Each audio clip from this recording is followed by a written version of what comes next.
There we go. Good afternoon, Councillor. How's it going? Well, good afternoon, Sean. It's going well. It's going very well on this rainy day. Although I will say we need the rain. It is Right. spring. Yeah, not so bad. We need a little bit of rain, but the weather's Yeah. okay. Tulips are up. Oh, Hydrangeas are up. Sorry, not hydrangeas. I can't remember what they're called now, but they're beautiful. They smell beautiful, the flowers that are coming up. yeah. So we'll get into, yeah, we'll talk about some talking points happening in Waterdown, and then we'll get into the kids' questions, if they came from kids or not. Or Oh, and I love that. I love that we're, that, and I'm hoping that there is a young person that can actually ask me a question or two. If you could arrange that, that would be great. definitely. All right, so let's go. There's to start off, there's going to be a couple of road closures in Waterdown, right? Center Road as well as Waterdown Road. Right. So I'll start with Center Road, and the infamous bypass that was long approved a long time ago. I think between 2007 and 2014. Very complex. Lots of provincial studies had to be done. It finally got approved. The route got approved. And I know folks have been saying that it's never going to be built. It's going to be 40 years before the bypass is built. Well, guess what? Construction is starting in May. This is now, what is this? April 29th. So it's going to be starting within the next 2 weeks. The first thing that will be constructed will be a new intersection on Center Road. And so effectively, Center Road will be closed between Nesbitt and about 500 meters to the north. So there'll be no through access. It'll be completely closed off for 3 to 4 months. There'll be a whole new intersection put in there. There'll be new sewer lines, new water mains, new culverts, paving, of course, and it will connect to Waterdown Drive, which the bypass name is really Waterdown North Drive. So it is currently constructed behind Nesbitt, if you went north of Nesbitt. So that'll be finished constructing, coming up to Center Road, new intersection with stoplights, etc. And then it will carry on east to go behind Alexander Place and connect with Parkside Drive at the tracks. Parkside Drive will be widened to 4 lanes, and there'll be boulevards, bike lanes, new sidewalks. There'll be a new stoplight intersection at Robson Road, and then it will connect to Avonside, where there will be a traffic circle put in, and then at Avonside to Dundas. So the road will be closed for 3 to 4 months. It's a construction site, so weather permitting. Hopefully Center Road will be, that intersection will be done within 3 to 4 months. And then the rest of it will be under construction for the balance of 2021 into 2022 with a schedule for completion, hopefully by the fall of 2022. So there will be lots going on. And to get access to Joe Sam's Park, and access to St. Thomas Church and Guardian Angel School, there will be detour routes mapped out to use Robson Road up to the 5th concession, over to Parkside, over to Center Road, and then down to all those locations. There's a letter going out to residents probably within the next week or so. And for the residents that actually live on Center Road, there will be some access maintained. For those that are in the North Lawn Hunter survey, that North Lawn access will be cut off. They will access through Main Street, through that cul-de-sac, and connect into Summit, and then still have access in there. So it's going to be a lot going on. Right, and then also Waterdown Road, right? This summer. Oh, Waterdown. Oh, yes. So like we don't have enough construction going on. Waterdown Road, and this is a Burlington project, because the boundary for Waterdown, Flamborough, and for Burlington is Mountain Brow Road. And so Waterdown Road will be closed at Flat and Waterdown Road. Halt Region is putting in a very large new water main, because there are 550 new homes being built on Waterdown Road, where you see all that agricultural area. That has been slated for development for at least 20 years that I know of. And in talking to Councillor Calvin Galbraith in Burlington, who I work closely with, that is all going to start within the next year. So, and Waterdown Road itself will be widened on a 4-lane base. It'll be widened to 3 lanes, and that construction will be going on in 2022. So lots happening. We know for years that it's been coming. Find a new route, find a new way. We don't have a lot of choices. We have Snake Road, we have Highway 6, and we have Brant Street. Right. Yeah. And unfortunately, that's the way the town is made up. So, you know, but it will be also worth it when it is done. Interesting. Yeah. Are the new development, is that going to be part of Burlington or part of Hamilton? That's Burlington. Oh, Yeah. okay. Yeah. So Flat Road, which is about a little more than halfway down Waterdown Road. Right. When you get down where the big curve is, Mhm. there's a little street off to your right side, it goes off to the west, and there's a school there. Mhm. That's Flat Road. So that is where Waterdown Road will be shut down. And there's been some construction going on in the past few months. They've been moving all the services that, of course, are underground, you know, such as your cable and bell, um, gas, union gas, that kind of thing. So they've been moving that. They've been taking down trees and really preparing that whole area for the construction that is coming. It's kind of the pre-construction mode. Okay. Let's talk about a couple of transit. First, the on-demand transit for Waterdown. I'm so excited. Yes, yes, yes. I've been trying for so long to get some innovative transit going in the city of Hamilton, and, you know, offered up Waterdown as, to me, a perfect example of, let's get into some new transit technology. Let's, you know, let's find an area where we can do a pilot and give the people what I think will work well with Waterdown, and that's called on-demand transit. So it has been approved for a 1-year pilot. It does not mean that there will not be any buses or that the bus route is going. We will still have 2 buses that are running bi-directionally, tying into, well, tying into the GO station. Don't know. There'll be an alternate route it has to take because Waterdown Road will be closed. But the on-demand will start in September. And in July, we will start promoting some online training and some, what do you call it, outreach to residents. So we can do some virtual training. We're going to have some public meetings and, you know, really explain to people how it works. There'll be an app on your phone, and you can call for a bus and schedule on your phone the date and the time that you want pickup and where you're going. It comes to your home, it picks you up. The whole idea is that we use smaller vehicles, not necessarily a bus, but we use a smaller vehicle. And yeah, it's quite exciting, and I think it's going to be quite successful. I'm especially hearing from young professionals. They just love the idea of being able to, you know, every day you got to go to work at a certain time and go to a certain destination, and if you can call the bus up on your app or the vehicle to come pick you up, take you to work, and do the same thing at the other end of the day when you need to go, not when the bus is going to be there. I think it just makes perfect sense. Yeah. Like it's a no-brainer, right? Like it's kind of where, like with perhaps a different app that's out there that everybody's using, why not get City on board? Yeah, well, and that was, you know, that was the whole thing. And you know, part of the Federation of Canadian Municipalities boards and committees that I'm on. It's an organization that is right across Canada. And, you know, at many of our meetings, this is what is being looked at and considered on a national basis, is for smaller communities and areas within big cities looking at this kind of on-demand transit. And, you know, we have some really good local vendors located right, you know, in our community, and Niagara is certainly using that. I think they've had it about 8 months now.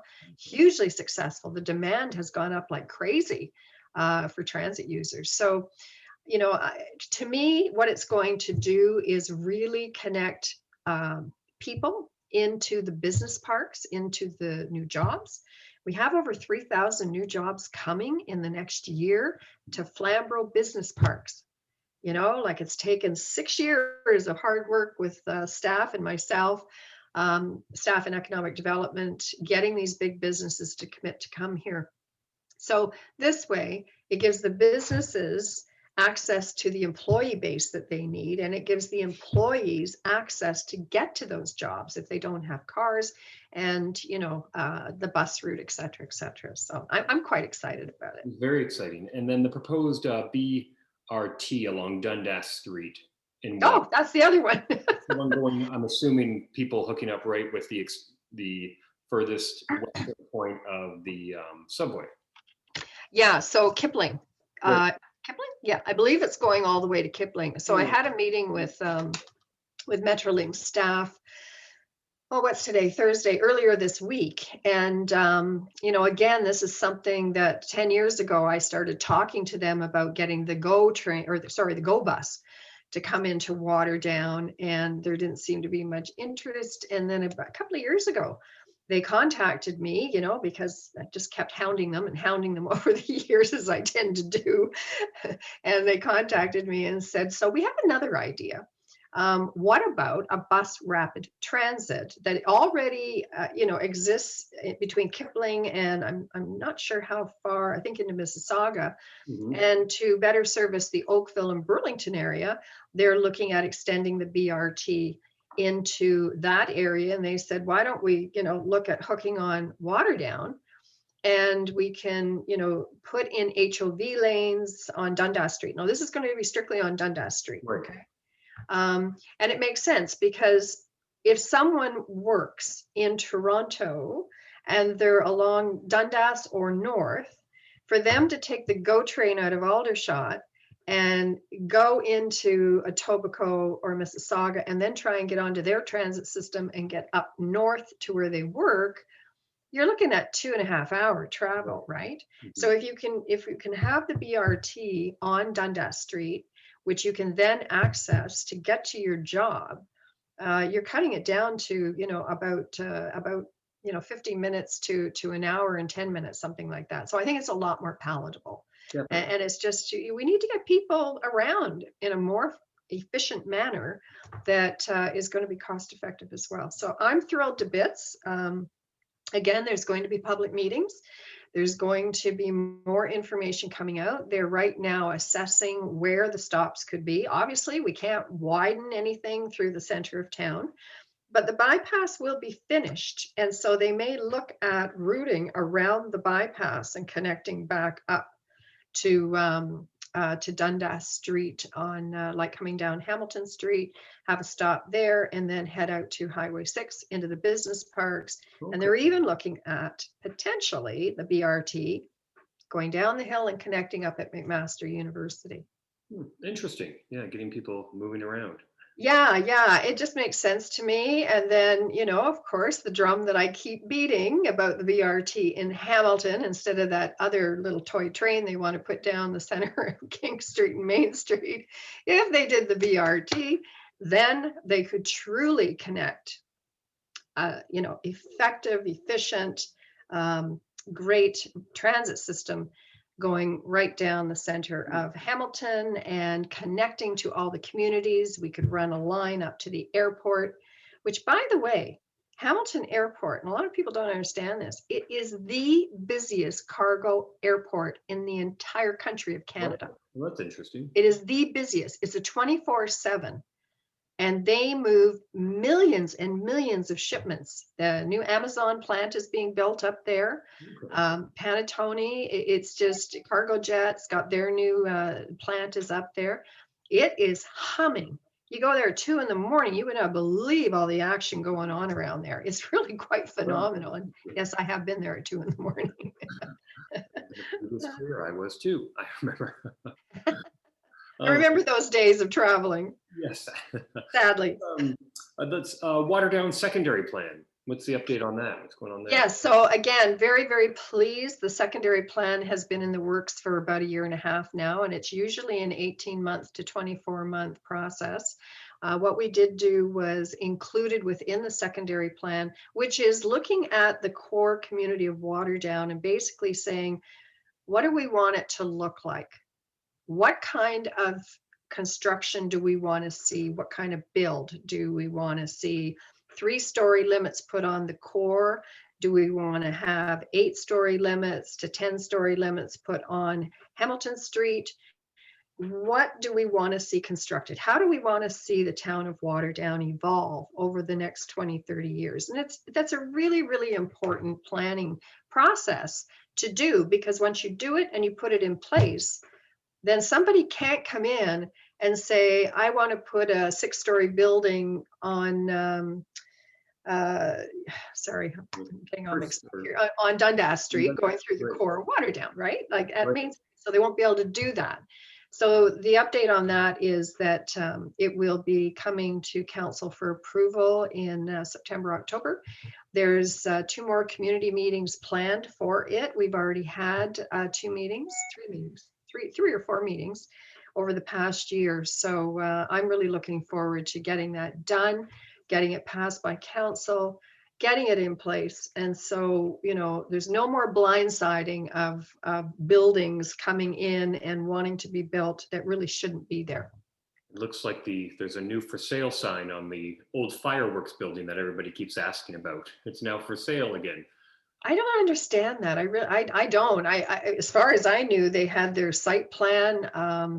So I don't know. I mean, it could be a personal thing with the property owner there who wanted to develop it. I have no idea. It's ready to go. You know, so. Interesting. Yeah. So let's talk about the interim control bylaw. Yes. So because of the secondary plan not being, you know, coming to council in September, October for final approval, I had put in play an interim control bylaw last year in May, and it was good for 1 year. And what it basically did was prevented anybody from coming in and tearing down a house or tearing down a building and putting a new build up, or doing any building that, you know, if somebody wanted to buy property and rush it through before the secondary plan came into play, you know, there was that worry that something like that could have happened. So the interim control bylaw came in, and it is set to expire the end of May. And I'm not going to extend it or have it put back in play for another year, because the secondary plan is coming forward.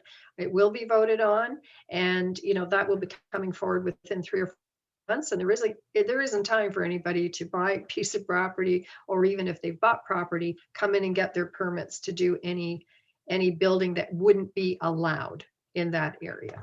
So, you know, I think it served its purpose, and I'm pleased to see that you know, there are folks that are waiting for that interim control bylaw so that they can do some renovations to their homes in the core. And then let's see, the radon gas homes safety random, not radon, random. Radon. No, it is radon. Yeah. Radon. Oh, not okay. random gas. Radon gas. It's radon gas. Well, and you know, kudos to a couple of my residents who brought this whole worry about radon gas forward quite a few years ago. And radon gas happens, you know, everywhere within a building. It is just the fumes that are given off from construction materials, from wood, from, you know, hardwood floors, from, you know, everything within a house. And what it's important to get it tested. And I've had it in my last couple of e-news. And I've had 2 or 3 residents actually email me and say, thank you so much for putting that radon gas article in, because they actually decided when they read it, oh, I wonder, and they went and they had their house tested, and it was at dangerous levels. You don't smell it, it's invisible, you know, it's kind of like a carbon monoxide, but it's not that. It can cause cancer over years. It's not going to put you to sleep and you know, then you're gone. it can bring on cancers and all kinds of horrible diseases that you really don't need to deal with. And it is over time. So please get your house tested. It doesn't matter if it's a brand new house or if it's an old house, that the gas is constantly coming out of all of the materials within your home. So there are acceptable levels, and you can get detectors and you can get it tested. And then, there are experts in the field who will let you know how best to deal with that. So good information. Now we're gonna take a pivot, turns things over. We're gonna do kids and teen questions. I love this. I love this so much. And thank you for coming up with that idea. I'm really hoping that maybe your daughter could ask a couple of questions. Hey, press, come on over. She's in school right now, but she's going to take a break. Well, I think this is a really good lesson. This is a really good teaching opportunity for her. Say hi to Councillor Partridge. Hello. Hi, Presley. How nice to see you. So we're asking, so she works for the city of Hamilton. Actually, I work for you, Presley. I am your government representative at the city of Hamilton. And you've met me a couple of times. Thank you so much, my dear. So I actually work for you. And I understand that there were some questions posted on Facebook and by some teens and some young people. And I was hoping that you would be okay with asking me a question from you. Yeah, so press. Could you get like one of those like zip lines that's in like Spencer Smith. Like Park. Spencer Smith Park in a memorial and also an arcade. So a zip line like Spencer Smith has and an arcade? Yeah. Do you have a timeline, like right away or? No. Anything else?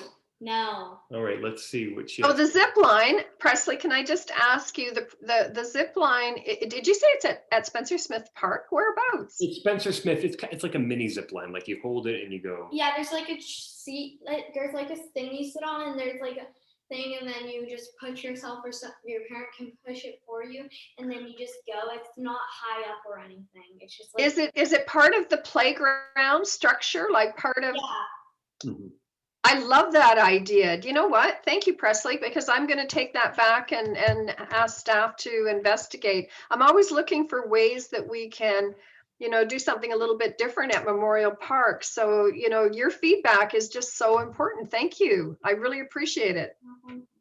And the second one was the arcade, right? Yeah, because I really like arcades, but whenever we go to an arcade, we're always going to like farther away places and it takes me. Now, is this arcade indoors or outdoors or? Indoors. I like indoor arcades because if there's, I don't know any outdoor arcades. Well, you know what? There's one of the things that we're looking at right now. In fact, we're just entering into negotiations with the school board for a new rec center with a pool to be built in Waterdown. And I'm wondering if we could do some sort of an arcade idea within the city portion of the building. What would you think about that? Maybe like it could be added in like that building or maybe the Y or like with. Well, we were looking at building a separate building with a swimming pool in it for everybody in Waterdown to use. Would that, you think that would be a good idea? Mm-hmm. Like in the same building with the pool? Yeah. So you can like pool arcade, pool arcade, pool arcade. Mm-hmm. And a rock wall. Yeah, definitely. Oh, a climbing wall? Yeah, I would love that. Yeah, good questions, Press. Thanks. Thank you, Presley. I really appreciate it. You're awesome. Thank you. Cool. It's my break. Okay. On break. All right, well, thank you for spending your break with me. I really appreciate that. And some other people have asked Other questions too, right? My 4-year-old would like to know about the park on Nisbet. Oh, Lord. Heard that a few times before. And you know what? I really, especially with COVID, I feel so, it's so frustrating for families and especially for young people. So I thank you for that question. And, it really, I don't know why the developer is not developing that park. They can certainly do it. You know, when they started selling all the homes up there, the promise was that there would be a park. And I'm not seeing a park so far. I'm seeing a field with an awful lot of weeds in it. And it's about, you know, it is half of the park, right? No, oh, sorry. Did she say the one on Nesbitt? Nisbet, yeah. Oh, Like, Nesbitt. Okay, sorry. No. So that developer has, you know, again promised me that it would be under construction and they would build the park this year. They said it last year as well. So, and they keep saying the city's holding it up, and you know, staff are saying we're not holding it up. Don't know what their issue is, but I think it's an excuse that's getting extremely tired, and quite frankly doesn't hold a lot of credibility as far as I'm concerned. is that builder building any more in Waterdown? Is there any repercussions for that builder? Unfortunately, they are building. They are building more. They own the land and they get approvals, and they are going to build some more. And you know, there's not much we can do about it. It's their land. It's private land. And then, It's very frustrating. I just find it so disingenuous. I really do. and then somebody says, why is there not a community center for the residents of Waterdown? But it looks like So drum roll. So as I was just saying, and you know, I can't give away too much information, but you know, again, I have been wanting to get and working with staff on getting a public pool again for probably 6 to 8 years. It takes a long time to get these projects on the books, you know, 3 to 5 years to get them into the budget process, and then to actually get them made or built. But in this case, we have just entered into discussions with the school board to potentially build onto one of their schools. Could be a new school, could be an existing school, and so we're working together to put a funding package together. And yeah, I'd really like to see a brand new pool, and you know, potentially with an arcade in it. Not promising, Presley, but and a zip wall and a rock climbing wall, zip line, like just yeah, just you know, just add it in. yeah, But we need a pool. This community deserves a pool. And you know, I mean, years ago, I was on the board at the YMCA when the first idea came forward under the guidance and leadership of Scott Haldane, who was the CEO at the time, to enter into a partnership with the former town of Flamborough to build a YMCA with a pool that could be for community use, et cetera, et cetera. So the city owns the land, and the YMCA built the building, and they're donors. And so that's how it works there. You know, the success of it is just unprecedented, because, you know, they've outgrown the membership that they have in there. They have a hard time, you know, meeting the needs of their membership, let alone meeting the needs of the community. So it is time that we had our own pool. and then somebody else, since we have so much land at the park on Spring Creek, why can we add a splash pad there perhaps? You know, I would love to see a splash pad at the one on Spring Creek, and also Agro Park in Mountain View Heights. And so the challenge there is that there is no infrastructure in the parks underground. There are no water connections. And so without water in the park, you can't have a splash pad. And a splash pad isn't cheap. They're about $500,000 to $800,000. Like they're quite expensive. So again, trying to get that into the budget process is, you know, and I am working on it, by the way, 3 to 5 years. We can't do both because it's a lot of money. And, you know, right now the city is spending over $70 million on our new bypass road. And we've got the bridge on Dundas Street, just east of Mill Street. That bridge is going to be coming out within the next 2 to 3 years, which will shut down Dundas Street for about 8 months. And I mean, we've got some heavy, high cost infrastructure items going on. And you know, sadly, when I hear people say, you know, we pay high taxes, and we do, our taxes are way too high. I pay $10,000 a year, like they are way too high. And I hear people say, you know, we spend all this money on taxes and we get nothing for it. Please, that is so not true. There are millions of dollars being spent in Waterdown, and in the rest of Flamborough too, but the bulk of it is in Waterdown. So, you know, your taxes are going to good use within your own community. But I agree, they are way too high. Oh, sorry, that's my doorbell. No, That's okay, my husband. speaking Oh, it's an online delivery. oh, nice. That's good. Speaking of taxes, somebody asks, why are homes so expensive in Waterdown? Do you You have? and I were just talking about this. I know. Can we? The 10-year-old wants to know, why will his son be able to afford a home in Waterdown in 10 years from now? Tell him to buy now. So parents buy now and do the investment, and then your children will have a place to live. You Basically. know, I would like to say that yes, they will, because one of the things that is so very important. Yes, homes are they are expensive here. Here being Waterdown, Carlisle, Freelton, this whole area, Flamborough has some of the highest real estate prices in the entire city, but the city of Hamilton itself has gone up. I think it's like 38% or something, Yeah, that the value of the year-over-year. homes has really jumped up. It is so, homes everywhere are expensive. Oakville, Burlington, and we are kind of, you know, Flamborough is more in line with those prices. Ancaster, Dundas, yeah, man. So prices are high, but here's the thing. We've also been very fortunate to be able to attract very high paying employers. So we have Stryker, we have L3 now here. You know, L3 is going to be opening their doors at the end of this month. And instead of the 900 employees that they originally had when we first landed the contract with them, they have just informed me about a month ago that they're going to have 1,400. And their engineers and their technicians and their high paying jobs. CHCH with their new studio. We've got WPE, we've got Liberty Engineering, which has bought a separate building that they're going to double the size of, as well as their original building. So they're going, you know, and they're worldwide. These companies are worldwide. So in answer to the question, we've got high paying jobs here. And hopefully the young people will be able to get these jobs.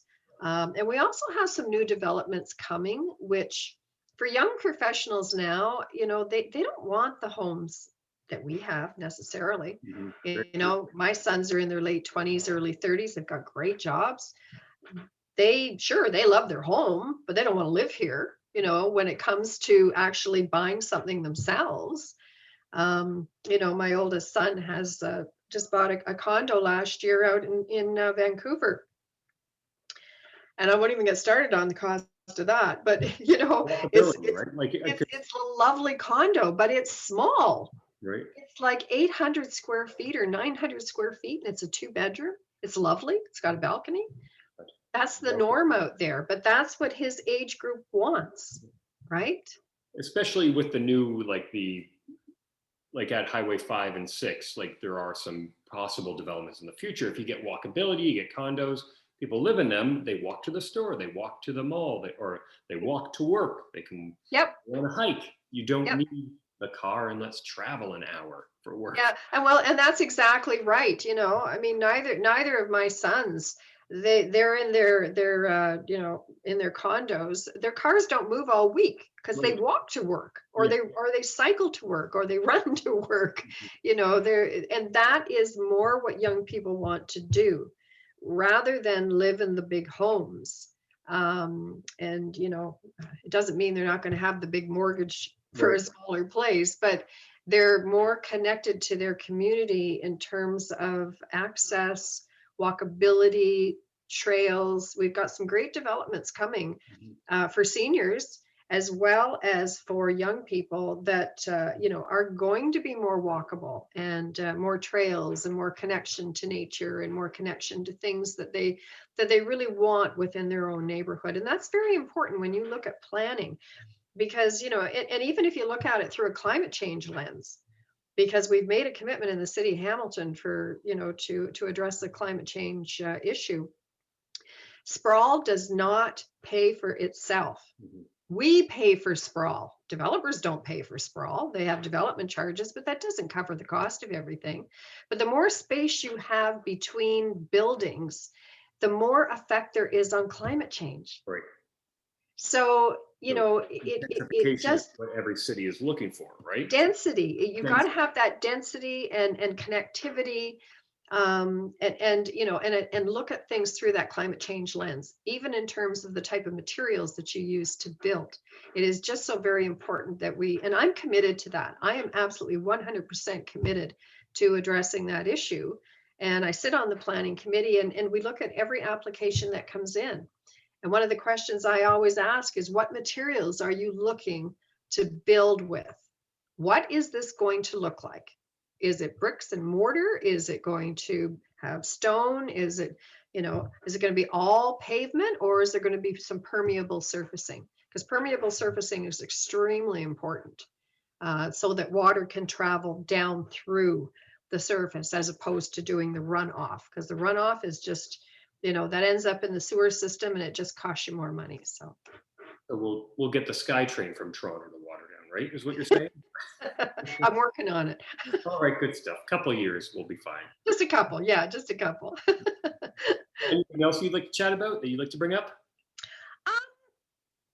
Gosh, we've covered so much. We really have. But and I just want to say to all the young people out there, the teens, I appreciate engaging with you, and please, I want to do this again, and I want them to ask their questions. I'm surprised I didn't get any questions about about the environment, and about parks, and about trails and more connectivity. So but I'll look forward to that perhaps next time. Sounds like a good one to do next time. Yeah, exactly. Anyway, you're doing well. Everybody's okay. Everybody's doing well. Yeah. Okay. Doing good. Thank you for your time, Councillor. Yes, thank you, Sean, and thank you everybody out there. Take care. Bye.